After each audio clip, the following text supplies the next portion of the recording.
Hey guys, welcome back to another day in our Jumpstart 30-day challenge to get reconnected with God in 2026. My name is Lachelle and we're jumping right in. Today's verse is Romans 12 verse 2. It tells us that we are not to be conformed by the patterns of this world, but we are to be transformed by the renewing of our minds. What does it mean to renew our minds? When you put R-E in front of something, it means we are to do it over and over again. Rejoice means to have joy over and over again. Renew means that we are going through a constant renewal. Our minds are constantly being made new rather.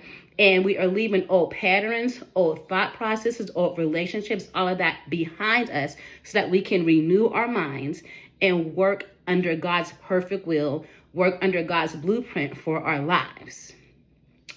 The crazy thing about that, though, is that in order to do that, we have to unlearn to learn. You are unlearning a lot of things. We are unlearning what society tells us. We're unlearning what we may have been taught. We are unlearning what we taught ourselves. We are unlearning how we took information in and, put it together in our minds and said, this is true. And God said that, in fact, is not true. That is false. I need you to think this way.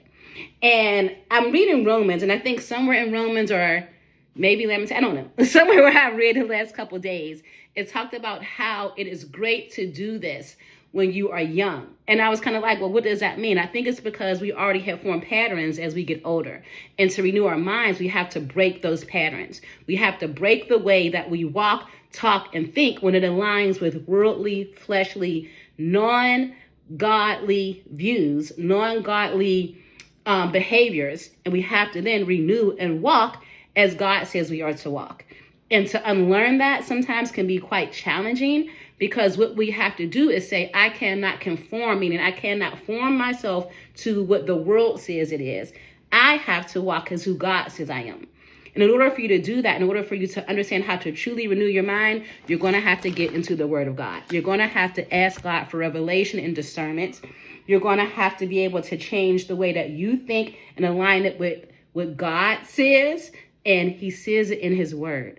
The word is living, the word is real, and the word is a blueprint to teach you how to think like Christ, how to walk like Christ, how to talk like Christ.